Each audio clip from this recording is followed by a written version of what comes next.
Chapter 7, Miss Honey. Matilda was a little late in starting school. Most children began primary school at age 5 or even just before. But Matilda's parents, who weren't very concerned one way or the other about their daughter's education, had forgotten to make that proper arrangements in advance. She was 5.5 when she entered school for the first time. The village school for younger children was a bleak brick building called Crunchman Hall Primary School. It had about 250 pupils, ages from 5 to just under 12 years old. The head teacher, the boss, the supreme commander of this establishment, was a formidable middle-aged lady whose name was Miss Trunchbull. Naturally, Matilda was put in the bottom class, where there were 18 other small boys and girls about the same age as her. Their teacher was called Miss Honey, and she could have not been more than 23 or 24. She had a lovely, pale, oval, Madonna face with blue eyes, and her hair was light brown. Her body was so slim and fragile, one got the feeling that if she fell over, she would smash into 1,000 pieces like a porcelain figure. Miss Jennifer Honey was a mild and quiet person who never raised her voice and was seldom seen to smile. But there is no doubt she possessed that rare gift for being adored by every small child under her care. She seemed to understand totally the bewilderment and fear that so often overwhelm children's lives, who for the first time in their lives are herded into a classroom and told to obey orders. Some curious warmth that was almost tangible shone out of Miss Honey's face when she spoke to a confused and homesick newcomers to the class. Miss Trunchbull, the headmistress, was something else altogether. She was a gigantic, holy terror, a fierce monster who frightened the life out of the pupils and teachers alike. There was an aura of menace about her even at a distance, and when she came up close, you could almost feel the dangerous heat radiating from her from a hot rod of metal. When she marched, Miss Trunchbull never walked. She always marched like a stormtrooper with long strides and arms swinging. When she marched along a corridor, you could actually hear her snorting as she went, as if a group of children happened to be in her path. She plowed right on through them like a tank, with small people bouncing off her left and right. Thank goodness we don't meet many people like her in this world, although they do exist, and all of us are likely to come across at least one of them in a lifetime. If you ever do, you should behave as you would if you meet an enraged rhinoceros out in the bush. Climb up to the nearest tree and stay there until it has gone away. This woman, and all of her eccentricities and her appearance, is almost impossible to describe, but I shall make some attempt to do so a little later on. Let us leave her for the moment and go back to Matilda and her first day in Miss Honey's class. After the usual business of going through all the names of the children, Miss Honey handed out a brand new exercise book to each pupil. "You have all brought your own pencils, I hope," she said. "Yes, Miss Honey," they chanted. "Good. Now this is the very first day of school for each of you. It is the beginning of at least 11 long years of schooling that all of you are going to have to go through, and 6 of those years will be spent right here at Crunchman Hall, where all of you know your headmistress is Miss Trunchbull. Let me, for all your own good, tell you something about Miss Trunchbull. She insists upon strict discipline throughout the school, and if you take my advice, you will do your very best to behave yourselves in her presence. Never argue with her, never answer her back. Always do as she says. If you get on the wrong side of Miss Trunchbull, she can liquidize you like a carrot in a kitchen blender. It's nothing to laugh about, Lavender. Take that grin off your face. All of you will be wise to remember that Miss Trunchbull deals very, very severely with anyone who gets out of line in the school. Have you got my message?" "Yes, Miss Honey," chirruped 18 eager little voices. "I myself," Miss Honey went on, "want to help you learn as much as possible while you are in this class. That is because I know it will make things easier for you later on. For example, by the end of this week, I shall expect every one of you to know the 2 times table by heart. In a year's time, I hope you will know all the multiplication tables up to 12. It will help you enormously if you do so. Now then, do you happen to have learnt the 2 times table already?" Do any of you happen to have learned the 2 times table already? Matilda put her hand up. She was the only one. Miss Honey looked carefully at this tiny girl with dark hair and a round, serious face sitting in the second row. Wonderful, she said. Please stand up and recite as much as you can. Matilda stood up and began to say the 2 times table. When she got to twice 12 and 24, she didn't stop. She went right on with twice 13 and 26, twice 14 and 28, twice 15 and 30, twice 16 is stop, Miss Honey said. She had been listening, slightly spellbound, to this smooth recital, and now she said, How far can you go? How far? Matilda said. Well, I don't really know, Miss Honey. For quite a long way, I think. Miss Honey took a few moments to let this curious statement sink in. You mean, she said, that you can tell me what 2 times 28 is? Yes, Miss Honey. What is it? 56, Miss Honey. What about something much harder, like 2 times 487? Could you tell me that? I think so, yes, Matilda said. Are you sure? Why, yes, Miss Honey, I'm fairly sure. What is it then? 2 times 487. 974, Matilda said immediately. She spoke quietly and politely and without any sign of showing off. Miss Honey gazed at Matilda with absolute amazement, but when she next spoke, she kept her voice level. This is really splendid, she said, but of course multiplying by 2 is a lot easier than some of the bigger numbers.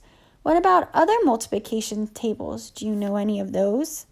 I think so, Miss Honey. I think I do. Which ones, Matilda? How far have you got? I don't quite know, Matilda said. I don't know what you mean. What I mean is, do you know, for instance, the 3 times table? Yes, Miss Honey. And the 4 times table? Yes, Miss Honey. Well, how many do you know, Matilda? Do you know all the way up to the 12 times table? Yes, Miss Honey. What are 12 sevens? 84, Matilda said. Miss Honey paused and leaned back in the chair behind the plain table that stood in the middle of the floor in the front of the class. She was considerably shaken by this exchange, but took care not to show it. She had never come across a 5-year-old before, or indeed a 10-year-old who could multiply with such facility. I hope the rest of the class you are listening to this, she said. Matilda is a very lucky girl. She has wonderful parents who have taught her to multiply lots of numbers. What is your mother, Matilda? Was it your mother, Matilda, who taught you? No, Miss Honey, it wasn't. You must have a great father then. He must be a brilliant teacher. No, Miss Honey, Matilda said quietly. My father did not teach me. You mean you taught yourself? I don't quite know, Matilda said truthfully. I just know that I don't find it very difficult to multiply one number by another. Miss Honey took a deep breath and let it out slowly. She looked again at the small girl with bright eyes standing beside her desk, so sensible and solemn.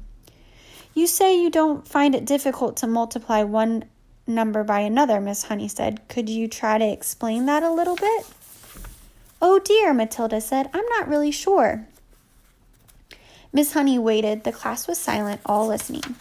For instance, Miss Honey said, if I asked you to multiply 14 by 19, no, that's too difficult. It's 266, Matilda said softly. Miss Honey stared at her. Then she picked up a pencil and quickly worked out the sum on a piece of paper. What did you say it was? She asked, looking up. 266, Matilda said. Miss Honey put her pencil down and removed her spectacles and began to polish the lenses with a piece of tissue. The class remained quiet, watching her and waiting for what was coming next. Matilda was still standing up beside her desk. Now tell me, Matilda, Miss Honey said, still polishing. Try to tell me exactly what goes on inside your head when you get a multiplication like that. You obviously have to work it out in some way, but you seem to be able to arrive at the answer almost immediately. Take the one you've just done, 14 multiplied by 19. I simply put the 14 down in my head and multiply it by 19, Matilda said. I'm afraid I don't know how else to explain it. I've always said to myself that if a little pocket calculator can do it, then why shouldn't I? Why not indeed, Miss Honey said. The human brain is an amazing thing. I think it's a lot better than a lump of metal, Matilda said. That's all a calculator is. How right you are, Miss Honey said. Pocket calculators are not all allowed in the school anyways. Miss Honey was feeling quite quivery. There was no doubt in her mind that she had met a truly extraordinary mathematical brain, and words like child genius and prodigy went flitting through her head. She knew that these sort of wonders do pop up in the world from time to time, but only once or twice in 100 years. After all, Mozart was only 5 when he started composing for the piano, and look what happened to him. It's not fair, Lavender said. How can she do it and we can't? Don't worry, Lavender, you'll soon catch up, Miss Honey said, lying through her teeth. At this point, Miss Honey could not resist the temptation of exploring still further the mind of this astonishing child. She knew that she ought to be paying some attention to the rest of the class, but she was altogether too excited to let the matter rest. Well, she said, pretending to address the whole class, let us leave sums for the moment and see if any of you have begun to learn to spell. Hands up, anyone who can spell cat. 3 hands went up. They belonged to Lavender, a small boy called Nigel, and Matilda. Spell cat, Nigel. Nigel spelt it. Miss Honey now decided to ask a question that normally she would have never dreamed of asking the class on its first day. I wonder, she said, whether any of you 3 who know how to spell cat have learned how to read a whole group of words together when they are strung together in a sentence. I have, Nigel said. So have I, Lavender said. Miss Honey went to the blackboard and wrote with her chalk the sentences. I have already begun to learn how to read long sentences. She had purposely made it difficult, and she knew that they were precious 5-year-olds around who would be able to manage it. Can you tell me what it says, Nigel? She asked. That's too hard, Nigel said. Lavender? The first word is I, Lavender said. Can any of you read the whole sentence? Miss Honey asked, waiting for the yes that she felt certain was going to come from Matilda. Yes, Matilda said. Go ahead, Miss Honey said. Matilda read the sentence without any hesitation at all. That really is very good indeed, Miss Honey said, making the understatement of her life. How much can you read, Matilda? I think I can read most things, Miss Honey, Matilda said, although I'm afraid I can't always understand the meanings. Miss Honey got to her feet and walked smartly out of the room, but was back in 30 seconds carrying a thick book. She opened it to a random place on Matilda's desk. This is a book of humorous poetry, she said. See if you can read that one aloud. Smoothly, without a pause, and at a nice speed, Matilda began to read. An epicure dining at Crewe found a rather large mouse in his stew.